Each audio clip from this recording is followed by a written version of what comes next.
Welcome back, Miss Author Heather Mayo. Yay! It feels good to hear that. For everybody who's been living under a rock this week, Heather released her first book, Not Another Diet Book. Where can people grab that before we even get started into that? So it is on Amazon. That's probably where I would send people. You can also find it on barnesandnoble.com and hayhouse.com, but I would say just go right to Amazon. You'll have it in 2 days. Quick, easy. This book is fantastic. I have to tell you that I've had a very short attention span when it's come to reading lately. And this is like the only thing that's really like grasped my attention. You are a fantastic, fantastic writer. And of course, I always love our conversations, and it feels just like we're having a conversation reading this. So huge props to you, first of all. Thank you. And that means the world to me because your book is amazing. And so I know it's coming from a really, I know what goes into it. And so I appreciate it greatly. And that out of all the feedback I've gotten from it, that's probably my favorite compliment hearing from people is like they hear my voice in it, which is exactly what I wanted to accomplish it. I wanted it to sound like a conversation. Yeah. So tell people like a little bit about what they can expect from Not Another Diet Book. Yeah, I think the title sums it up well. It's not another diet book. There's a heavy emphasis on nutrition, on how we treat our bodies. I mean, that is something you and I talk about all the time here. It is no secret how important that is to me, but it's not another diet book in the sense where I don't tell people what to eat and not to eat, how many calories or how many macros. Like in fact, it pushes people away from it. It's the book that I wish I had 20 years ago, to tell you the truth. It is empowering in the sense where it will give you guidelines. These are things that could help you figure out how to nourish your body in the highest way possible. These are things that you can concentrate on, but ultimately it empowers the reader to listen to their own body's specific needs and get to know what their body wants. And I want to encourage that because we are in such a culture of good food and bad food and clean. And listen, here's the thing. We can have a whole conversation about that. I am not a fan of heavily processed diets. The standard American diet is shit and it is royally fucking people up. However, does that mean some foods are bad and we should hold them off limits? No, not at all. It means we should always allow ourselves full joy. And so I want to give the reader the ability to empower themselves to not only feel their best, but live their best, because nobody is living their best if they're eating chicken breast and broccoli for every single meal. And believe me, I know I did that for years. It fucking sucked. Speaking of doing that for years, one of the things that I found just very raw and honest and relatable, and I know we both said we're going to be more vulnerable this year. This book is vulnerable. Like this book is raw. Like, what was it like writing just some really deep truths in there? It was selfishly, it was very cathartic. It was really, really cathartic. There's a couple exercises I have in there. One of them is a forgiveness letter to yourself. And that is something I've done it numerous times in my journey, for lack of a better, word, but it is something I come back to. But sharing, one of my forgiveness letters felt very vulnerable, but I feel like it's necessary because I know you understand this because I believe you to be the exact same way with your coaching practice. I never want somebody to think this is me telling them what to do. Trust me, I'm the expert. I am saying, this is my lived experience. I don't want to see you suffer the same way I did. So like, hold my hand and let's walk together. And so it was very important to me to share the good, the bad, and the ugly. I mean, it's kind of scary because now I'm hearing, all these people reading it and I'm like, oh shit, they're going to know. But on the other hand, like, we're only as sick as our secrets, right? And so it feels very like cathartic and just releasing, like I have shed that part of myself because I've taken full ownership of it. And and now it's out there for everybody to see, but hopefully for everybody to learn from as well. I think that I love that you just said that. And that's something I know Brene Brown preaches a lot, is like our biggest secrets create our biggest shames. And when you're able to bring them to light. And I think the beautiful thing that it does is when you do bring it to light, it allows other people to say, oh God, it's not just me. Yeah. And it's so interesting because one part of the book I highlighted. I'm a highlighter. Yay.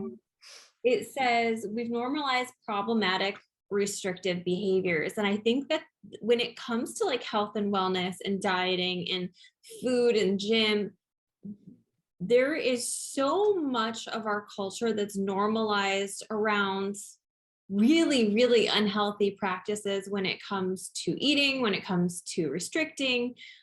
If you choose to eat healthy, there's people are like, oh, she's not eating that today. Like there's just one way or the other, you're constantly being critiqued around food choices. Yeah. Yeah. And that was, again, kind of why writing this book happened very quickly for me. I wrote this book in like 4 months, which I'm coming to learn now is looking back, like that's pretty quick for a book to come together. Editing it. Yeah.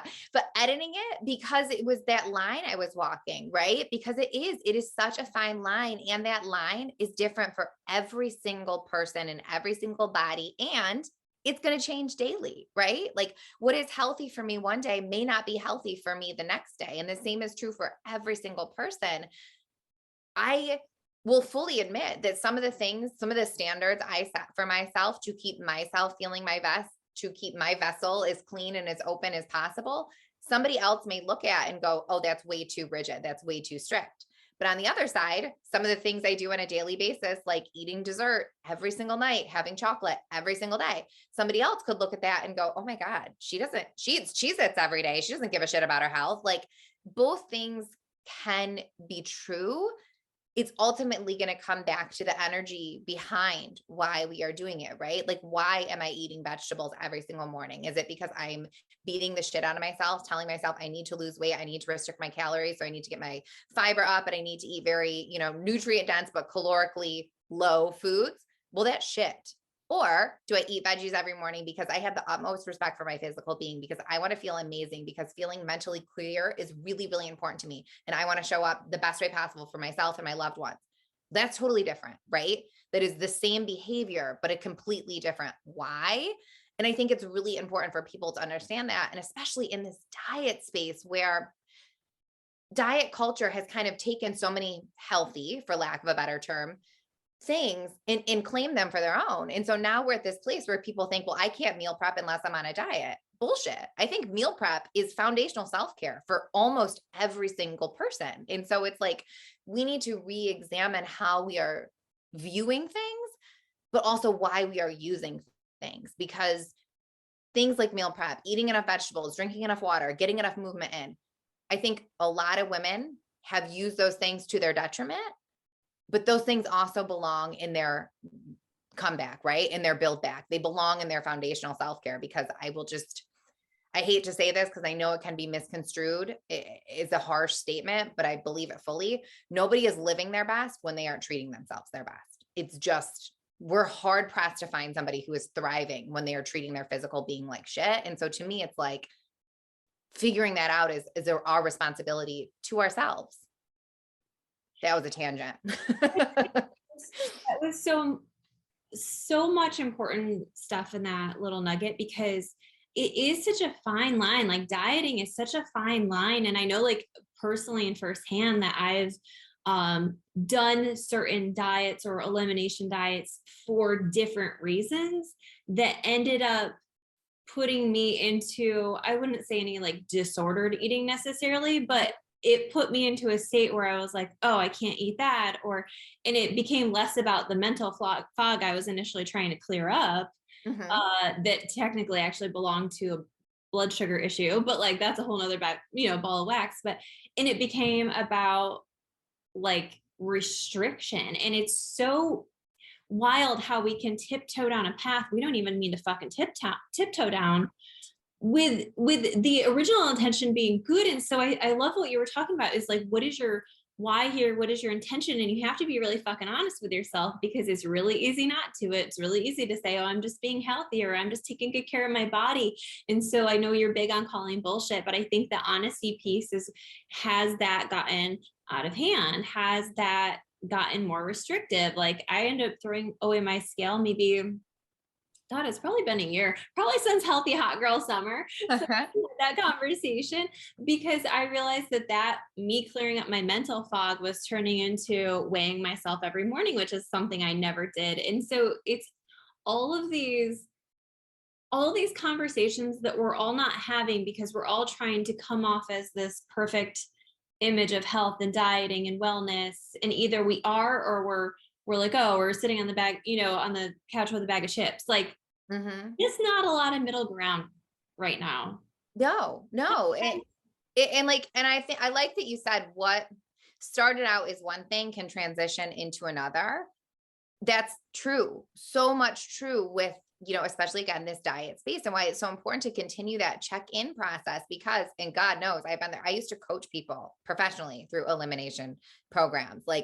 And that was hindsight's 2020, right? Do I regret that period of my life? Yes and no. Would I change it? I don't know, because it taught me a lot. And it was kind of the last step in my this is bullshit, I need to stop doing this shit to myself journey, but I was seeing the same patterns with literally hundreds. I helped hundreds of women go through this program.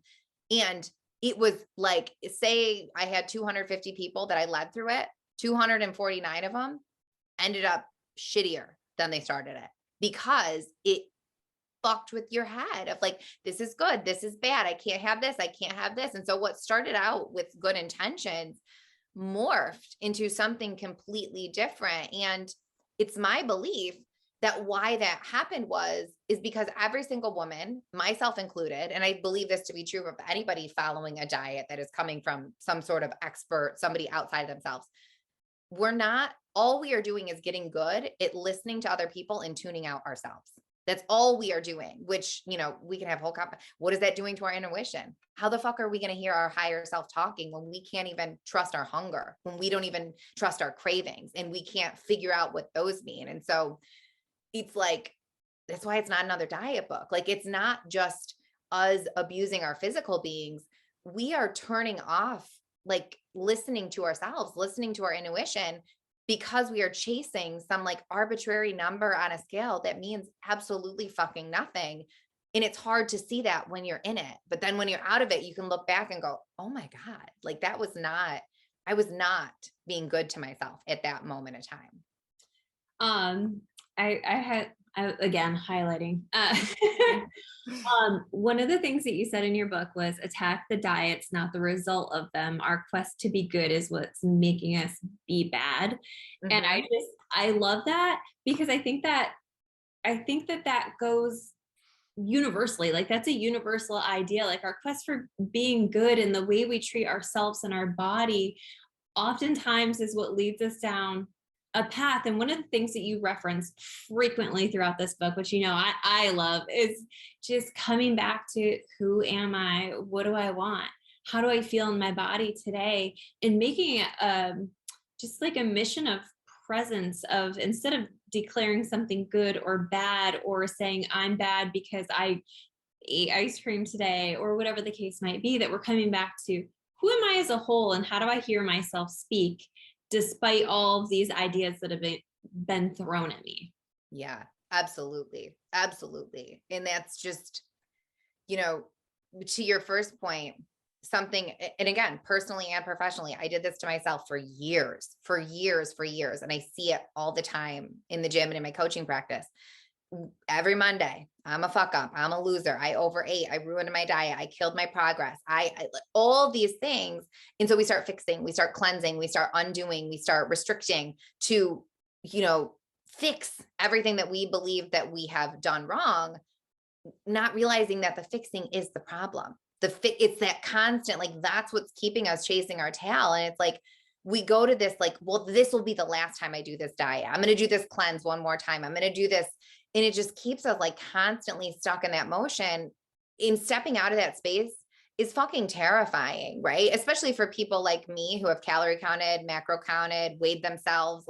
Getting rid of those things feels like somebody said, here's your bike. You have no idea how to ride it. I'm taking the training wheels off. Just fucking go.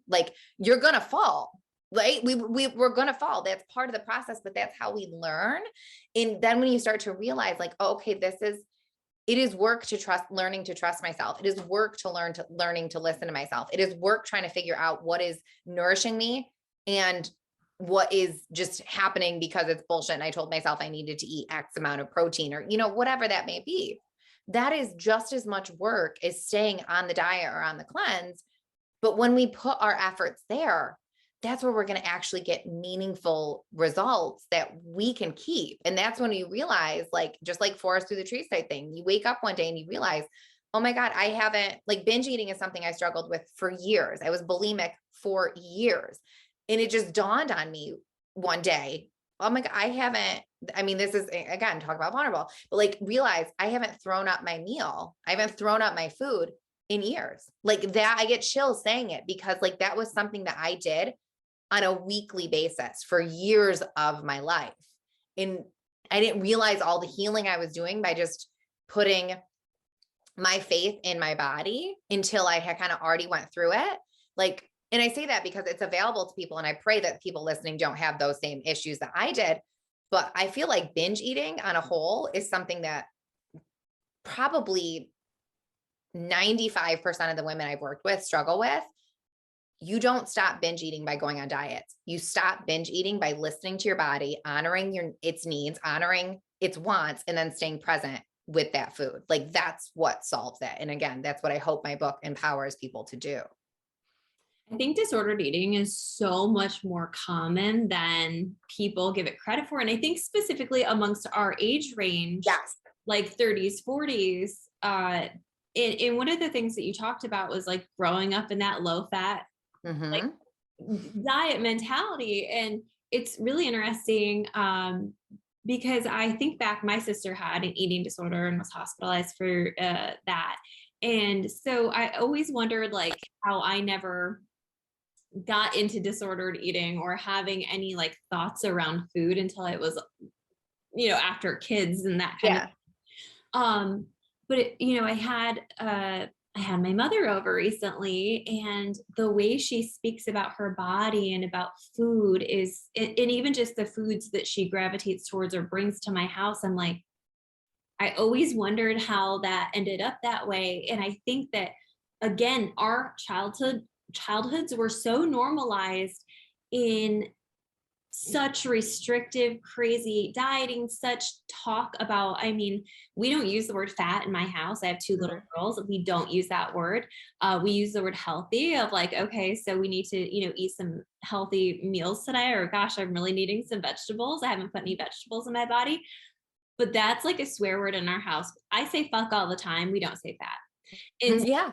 hearing the way she was talking about her stomach or her thighs and how frequently, and I was like, no wonder. Right. And it was, I think it is like a generational thing that hopefully we're shifting in some ways. And I know people like you are shifting that. And that's one of the things I love about your platform is that you are helping young girls shape their intention around their body, around their health. And I know for me, even like you've helped me reshape, I threw out my scale because of our podcast conversation. I threw out my scale because it was impacting me when I was stepping on it in the morning. It would make me feel bad if I was on my period and weighed 2-3 pounds more than yesterday, because that was sending a message to me that, oh, you did something wrong. And so it's that good, bad again. But I love the platform you're creating. And I hope that has a generational impact for the next generation coming in, that we're not just feeding them diet information or you're fat. And I do think even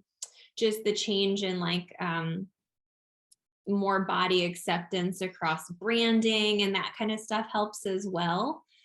But yeah, that was a major message growing up that I luckily didn't take in, but I see it now and how I could have easily taken it in. Yeah. And it's such a, because like you said, it's our I'm a mother too. It's our responsibility to our children to give them all the tools to live their healthiest life. And so it's not like I want to sit down and give my kids takeout 7 days a week because, no food is off limits. Like, yeah, that's absolutely true in my household. No food is off limits. If you want a cookie, you can have a cookie. How do you feel? Right? Like, what does your body need? Like, did you already have a cookie? Like, are you feeling a little tired? Like, are you feeling, like That was never taught to me at all. Like I was basically taught that food had calories, food was, junky or not junky. My parents were kind of ahead of the curve when it came to processed foods. And so like we were eating, I didn't know that white bread existed until I was I remember seeing it in second grade and being like, what is that bread? Why isn't it brown? And like my teacher was like, what are you talking? That is like a core memory that I had because my parents were very much in that lifestyle, which is cool. And in some ways, I'm thankful for that. But it also, I have specific memories of like, I had snack bowl cookies. My brothers could have Oreos. Well, because I was a chubbier kid and my brothers didn't struggle with their weight.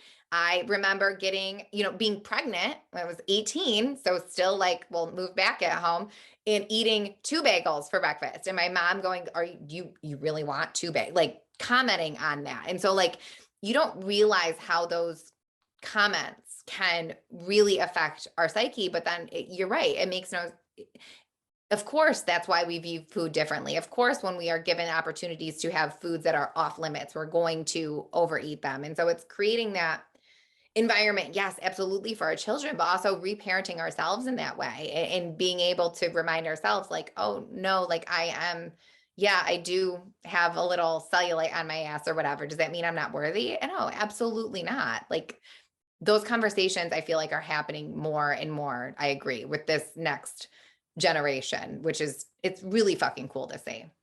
Yeah. I think you've done a really good job at shining a light on it in a way that's not like, oh, this is all wrong. It's not. Mhm. It's an opinion, it's a choice. Right. There's some new choices. And that's like one of my favorite things about you and the work that you do is you give people different options to find what works for them. I know you talk in the book a lot about intuitive eating and just Mhm. really listening. Like, what are some steps people can take?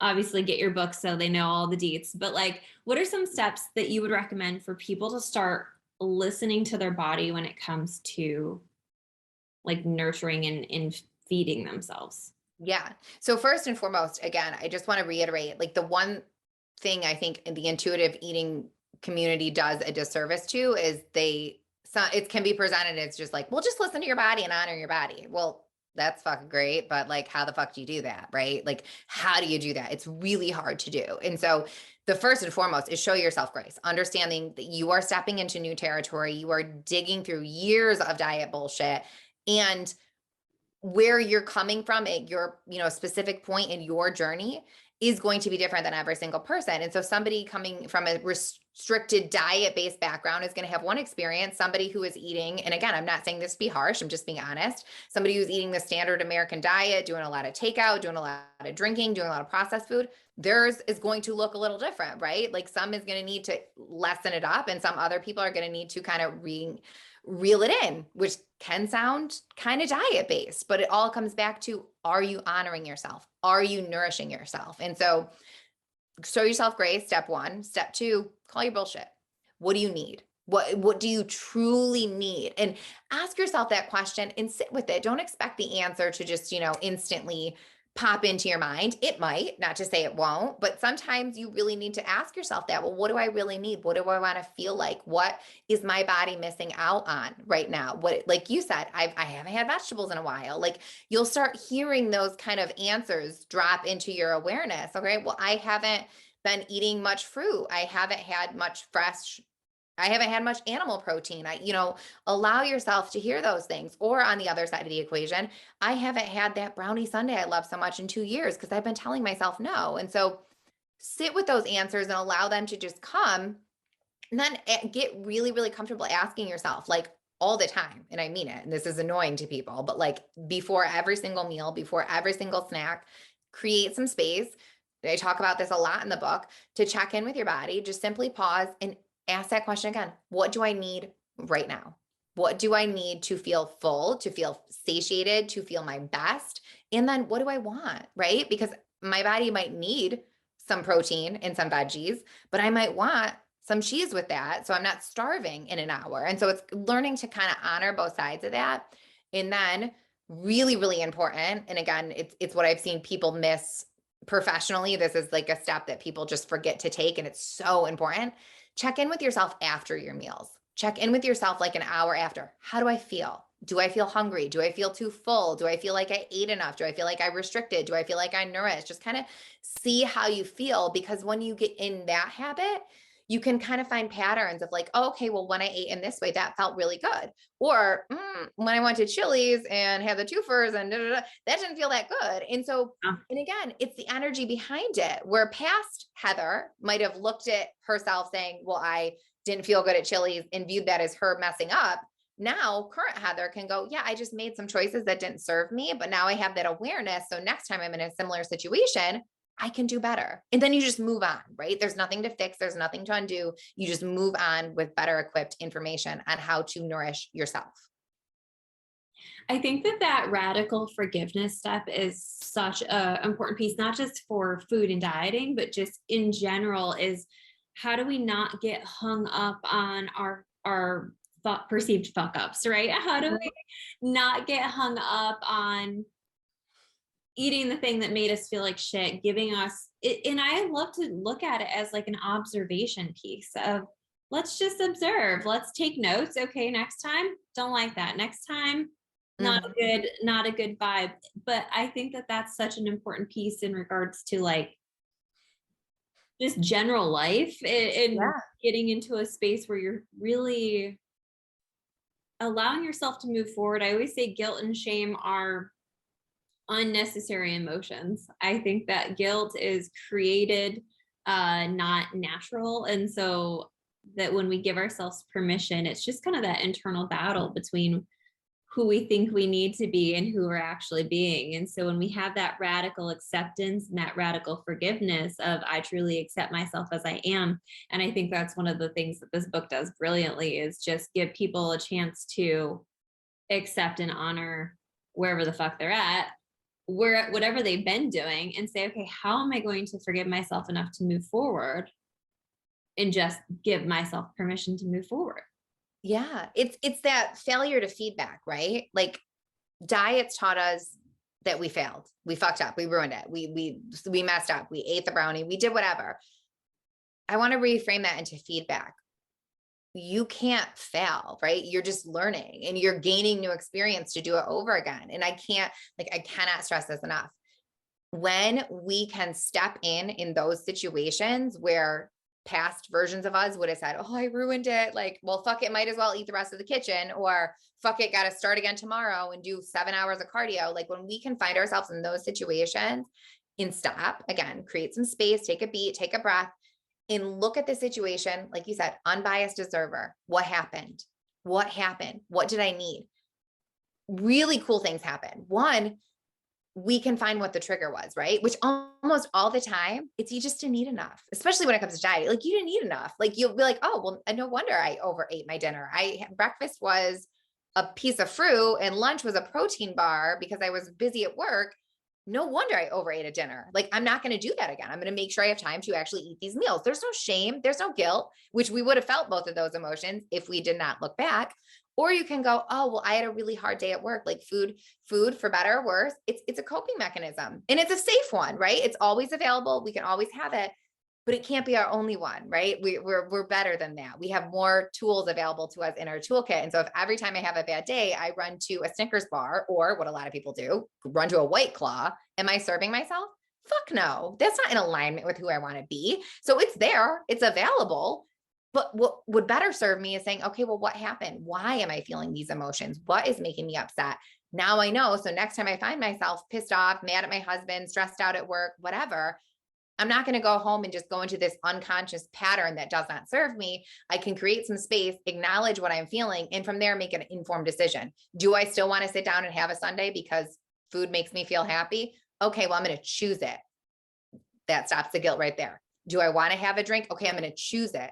That stops the guilt. And so it stops those cycles from happening. And like, so those failures in quotations, because I know people aren't watching us right now, but those failures really become like trampolines that propel us into the next version of ourselves when used properly, because they are when we have opportunities to show our subconscious self that we mean business this time. We are not going back to our old bullshit. We are changing our patterns. We are doing better. We are checking in with our highest self.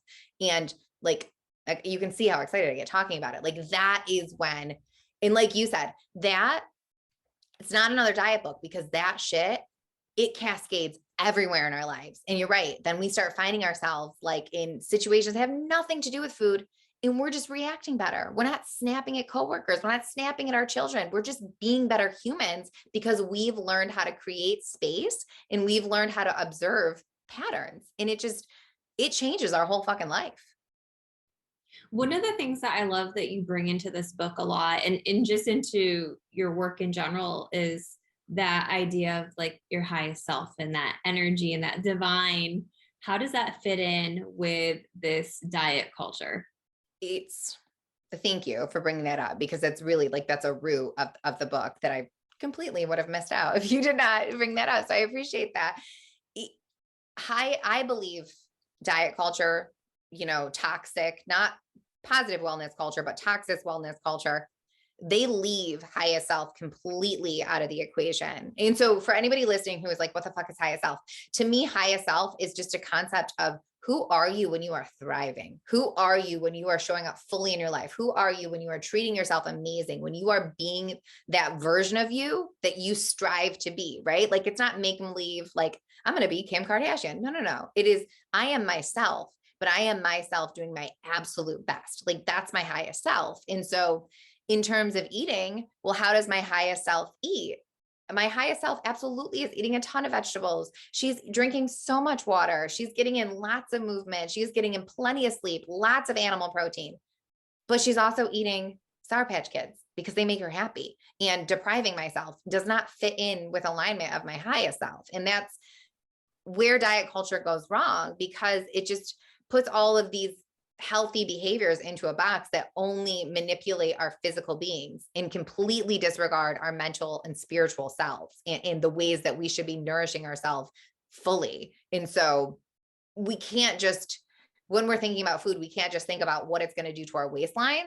We need to think about how it's affecting our mental capacity as well. I love using the high self as a guideline too. Yes. What does she look like? What does she do? What does she dress like? And I think that you can translate that to that. I think that's, again, I feel like I'm like, this is my favorite part of the book. But my favorite part of the book is, this is mostly about health and nutrition. However, it translates so beautifully to every area of your life. Like, Yeah. even just I highlighted this part that's like, shining a light on our past bullshit is a powerful reminder that none of it worked. And just, I think that people need that moving forward. I think they need it with relationships. I think they need it with patterns of behavior or self-sabotage, like in other areas of their life. I think that these ideas are so beautifully interwoven to be not just about your health and wellness, but about your life in general. And I think using your highest self, inviting that energy in and letting it be a guide for you to use intuitive eating. Because I think, like, Mhm.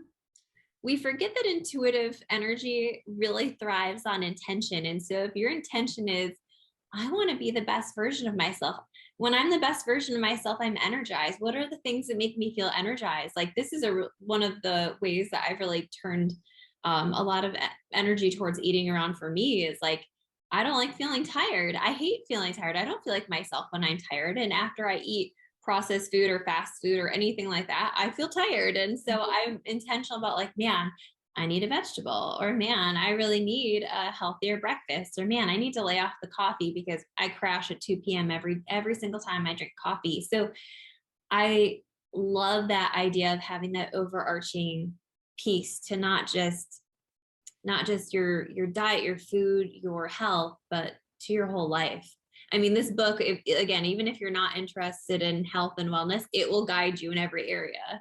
I think you've done just such a holistic, beautiful job at incorporating a little bit of everything. Thank you. I appreciate that.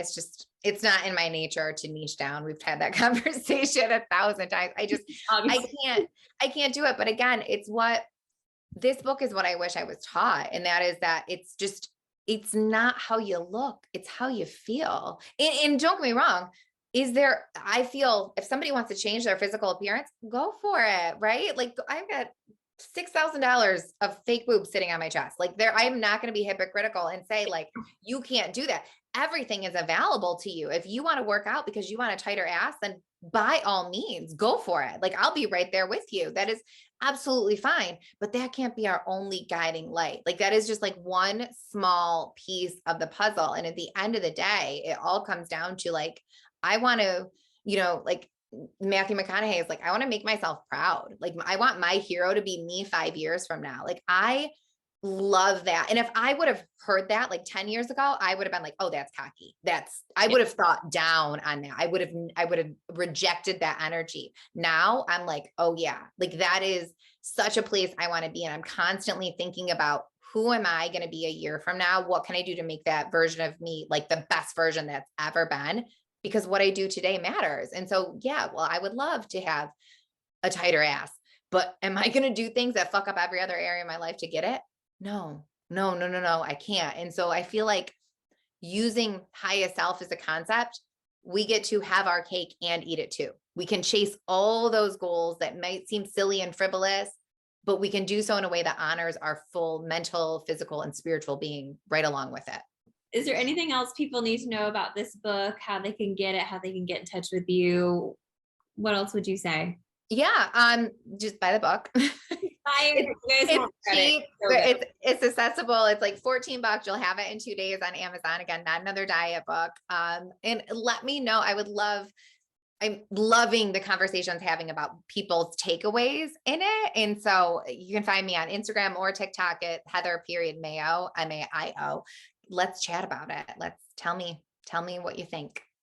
Love it. Thanks again, Heather, for always stopping by. Make sure to grab her book and to check her workout. You're going to want to grab this one. Like I said, this is a universal book for just living your best life. And I think everybody needs a copy. So buy one for a friend. Make sure you leave her a review on Amazon. If you purchase the book, it will help her out tremendously. And that's how you can support any authors or entrepreneurs in your life. Leave a positive review. It'll make their whole day. Yes, yes, yes, absolutely.